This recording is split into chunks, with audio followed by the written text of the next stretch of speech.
journal. Bénédicte Kanda. Merci de nous rejoindre pour le journal. Madame, Monsieur, bonjour. Les grandes lignes.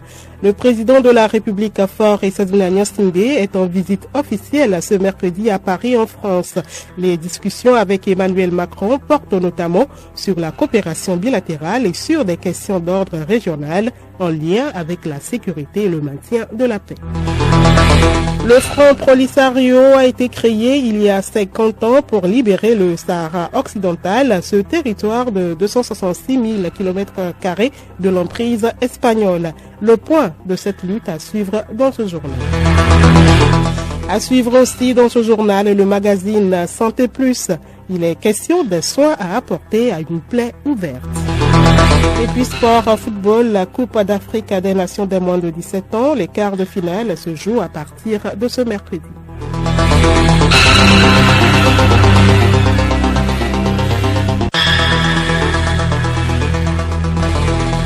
Radiolomé.tg.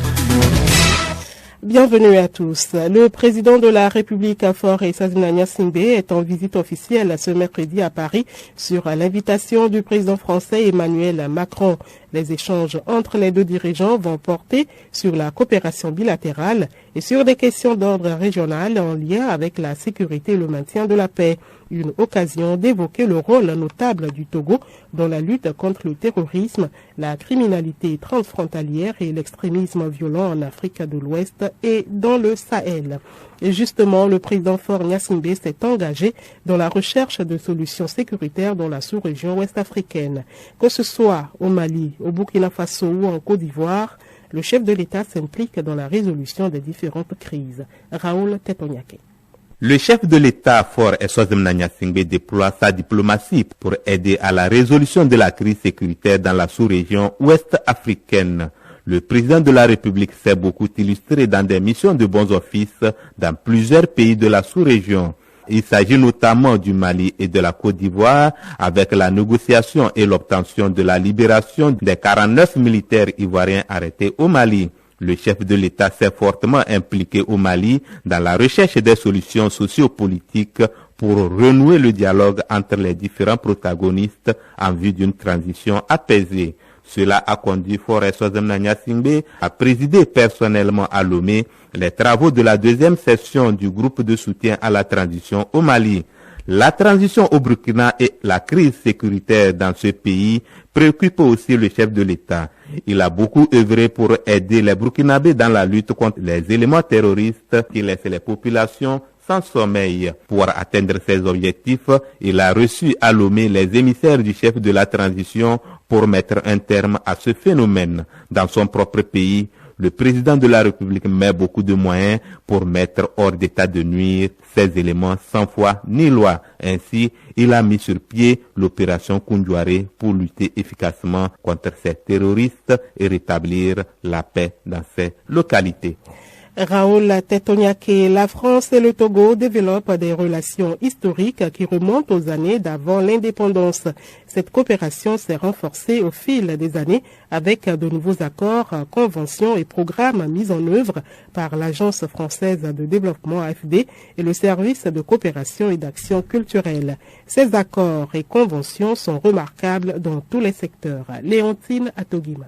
Vous l'avez dit, la France est un partenaire important du Togo dans de nombreux secteurs tels que l'éducation, le développement urbain, la connectivité, l'économie, la santé, la sécurité ou encore l'agriculture. Dans quelques secteurs clés comme l'économie, la présence française est remarquée. Selon une étude en 2013 de l'Institut national français de la statistique et des études économiques, les principales filiales françaises au Togo employaient 2200 personnes. Dans le domaine culturel, l'Institut français du Togo contribue à renforcer le dialogue des cultures dans une démarche de partenariat et d'ouverture. Il participe au partage de la création intellectuelle française et togolaise. Il dispose d'un département de langue, d'une médiathèque et d'un espace Campus France. Pour le secteur de l'éducation, 2 établissements scolaires sont homologués par le ministère de l'Éducation nationale, le lycée français de Lomé et le cours Lumière. S'agissant de la formation professionnelle, Le Togo bénéficie du projet Profamed qui facilite l'appui à l'encadrement législatif et réglementaire des métiers de la presse, une formation continue pour les journalistes sans formation spécifique, la spécialisation à travers des modules des professionnels des médias et des actions de valorisation de l'image des médias au Togo. La France et le Togo ont également développé une coopération de sécurité et de défense axée sur la lutte contre le terrorisme, la formation au déploiement en opération de maintien de la paix, la sécurité maritime et la lutte contre la criminalité organisée. Merci à vous, Léontine. À Togima, la journée de l'Europe a été célébrée hier en rappel de la signature d'accords de l'Europe après la guerre en 1950. À Lomé, la journée a été marquée par un dîner organisé par l'Union européenne au Togo.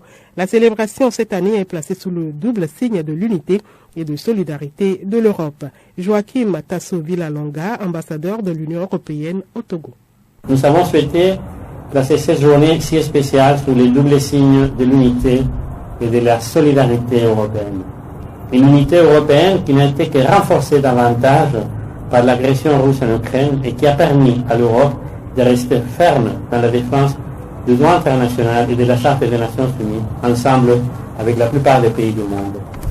Et une solidarité européenne également renforcée, non seulement envers les braves populations ukrainiennes qui subissent durement les coups d'une violente ambition qui n'ont plus ni provoqué, mais aussi vis-à-vis les populations des pays tiers comme le Togo, qui ont vu leur chaîne d'approvisionnement déjà perturbée par les changements climatiques et par la crise de la Covid, à nouveau affectés par cette guerre avec comme conséquence une forte montée des prix des denrées de base et des carburants.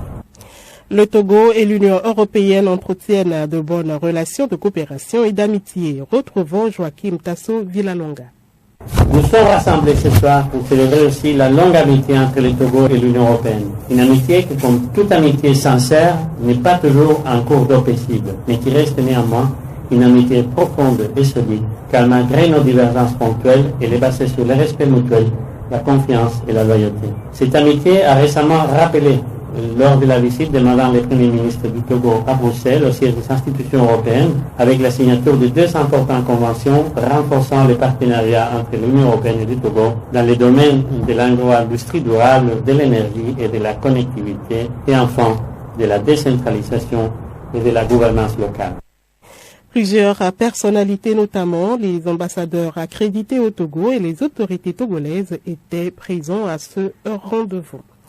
La suite de ce journal, ce dimanche, la France observe une journée commémorative de la traite, de l'esclavage et de leur abolition.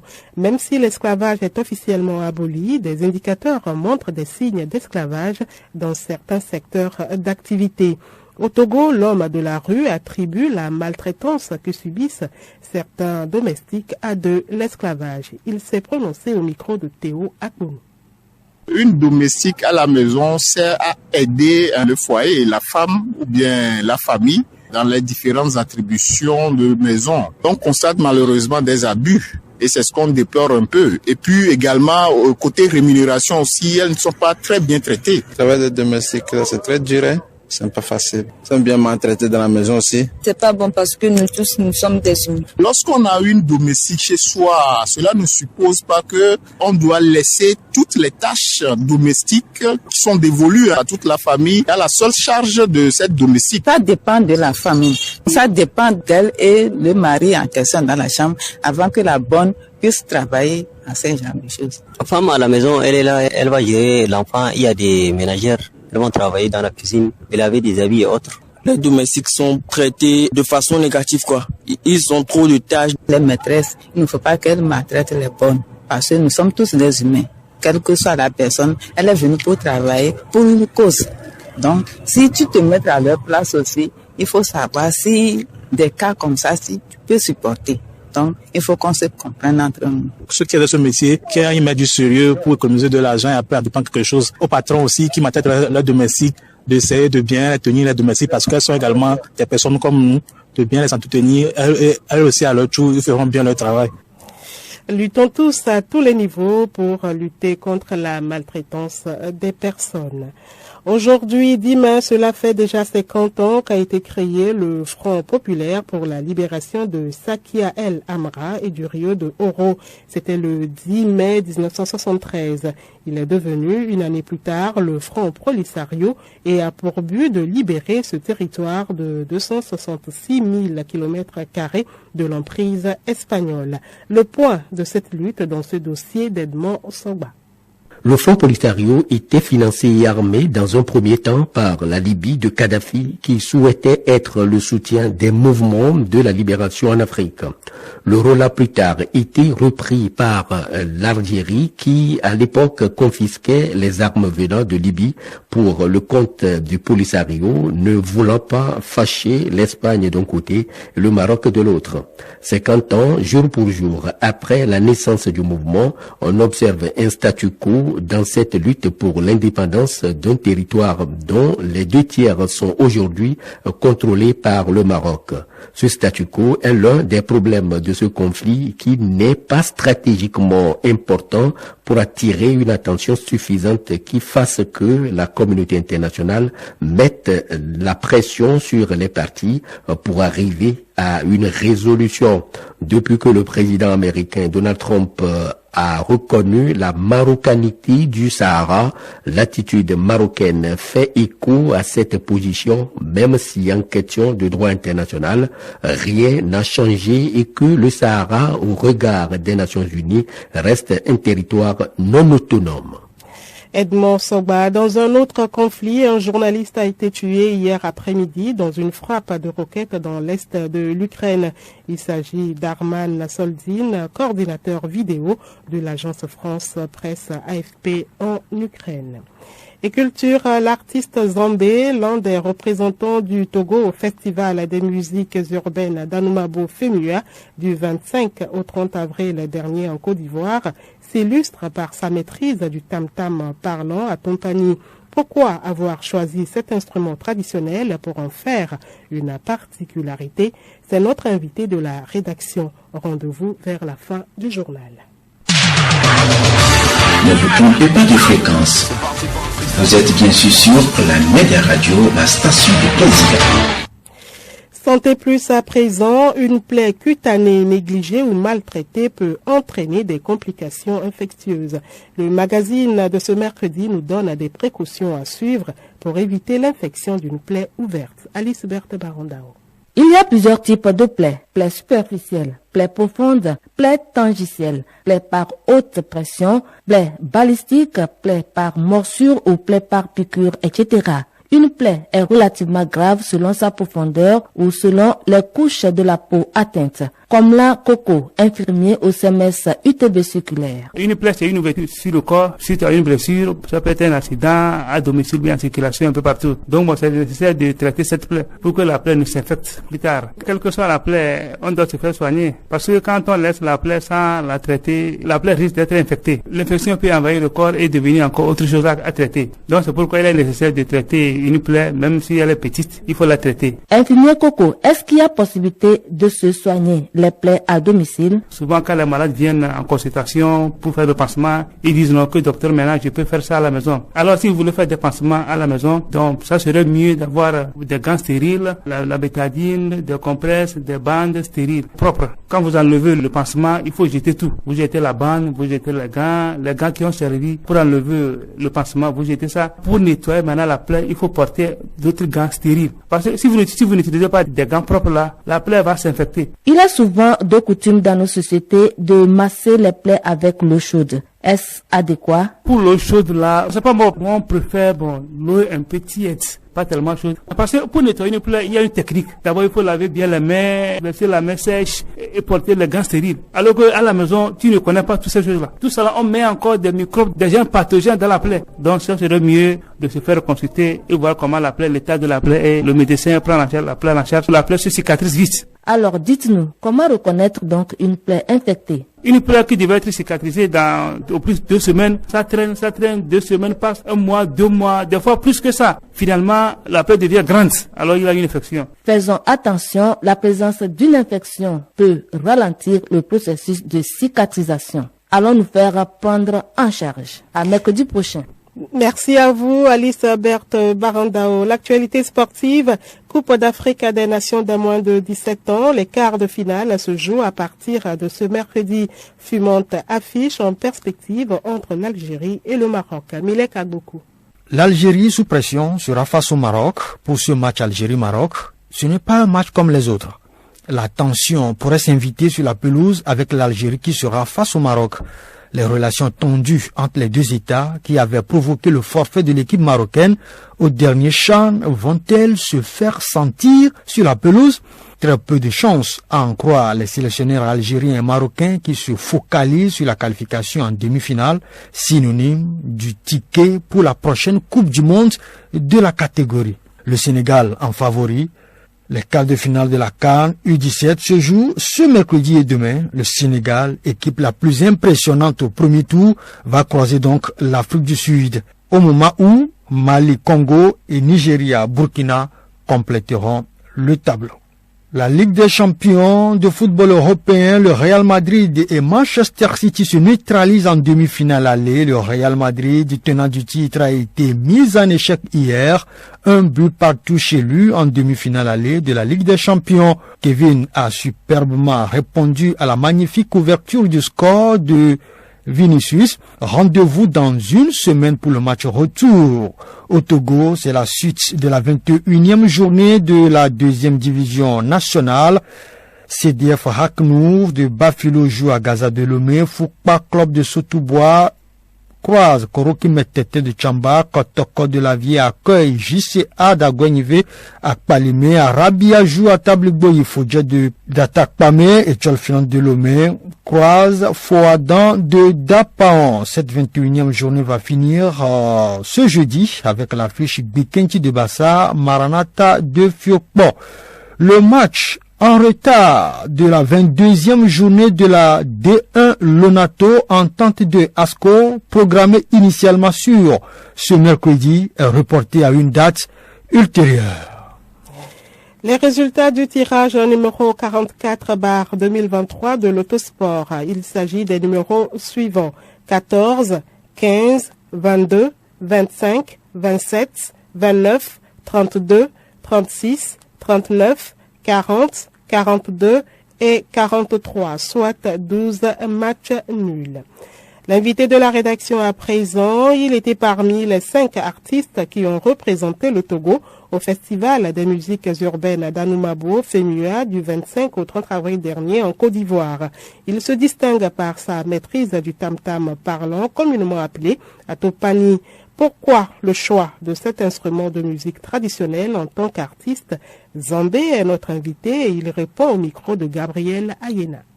Merci d'accepter notre invitation. Vous étiez parmi les 5 artistes togolais qui ont représenté, je précise valablement le Togo, au Festival des musiques urbaines d'Anoumabo, le FEMUA. Avant de parler de votre particularité, le tam-tam parlant, dont aujourd'hui vous avez le secret, qu'est-ce que le FEMUA a apporté à votre carrière? Tout d'abord, je tiens à vous remercier et c'était une grande fierté pour nous en tant qu'artistes togolais de représenter notre nation. Vraiment, c'est une grande fierté de jouer puisque Assalfo même était présent et à part Assalfo, il y avait plusieurs artistes, des tourneurs, des médias qui étaient là. Donc, c'est une grande fierté pour moi de jouer devant toutes ces personnes-là, vraiment. Aujourd'hui, je le disais à l'instant, on peut sans doute vous identifier à Atupani, le tam-tam parlant.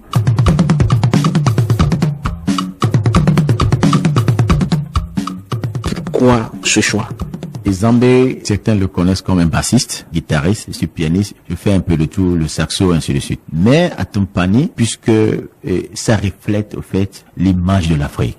Atumpani, c'est un tam-tam spirituel qui est joué par les initiés. Si on dépose des Atumpani ici, tu ne peux pas aller comme à la batterie. Et lorsqu'on joue Atumpani, partout, on saura que lui, soit il vient du Togo, du Ghana, du Bénin et de la Côte d'Ivoire. Atumpani annonce un événement. Ce sont des paroles tellement codées que ça annonce. Heureux ou malheureux. Atumpani éduque également. Vous voyez? Donc on dit, venez à la place publique, le roi vient pour vous parler. Donc, Atompani, il joue un grand rôle d'abord dans nos familles, dans nos villages. Moi, je dois continuer à jouer Atompani puisque c'est la valeur de l'Afrique. Après tout, c'est un tam-tam qui parle. C'est pas moi qui l'ai pris, mais c'est Atompani qui m'a choisi. Lorsque les autorités togolaises et ivoiriennes étaient là pour l'ouverture du stand et tout, et j'ai eu à également jouer. J'ai eu à parler sur Atompani et devant le ministre de la Culture. Il est venu, il a levé ses deux mains comme ça, il a touché par terre et dit, bon, waouh, tout ce qui était là, et ils ont vu qu'il avait fait un signe et plusieurs m'ont demandé quelle est la signification.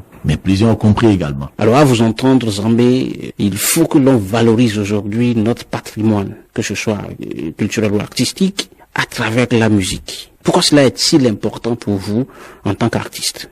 La culture, c'est notre identité. Avant d'émerger, il faut que cette identité s'accroche à toi. Tu dois vivre ça. Si aujourd'hui nous laissons de promouvoir notre identité, qui fera à notre place au fait? Nous voyons les gens faire de la R&B, de l'hip-hop, du rap, c'est bien. Mais à un moment donné, on doit fusionner. On peut fusionner le rap avec le gazo, avec la safo. Donc on ne doit pas s'éloigner de notre culture. Zambé, merci. C'est moi qui vous remercie.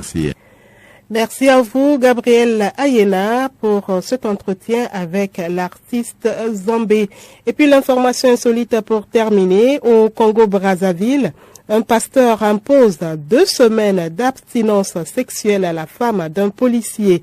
Ce dernier n'a pas du tout aimé cette recommandation du pasteur et l'a fait enfermer afin de le corriger. Au 2e jour de sa garde à vue, le pasteur a prié pour que Dieu agisse sur l'épouse du policier qui a mis fin à son abstinence. Le policier, ainsi satisfait, a décidé de libérer le pasteur.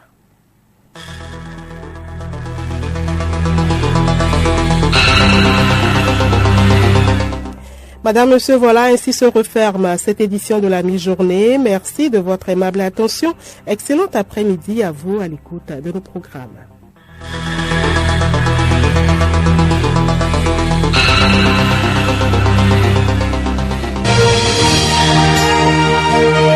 Radio Lomé, boîte postale 434, email radiolomé@radiolomé.tg.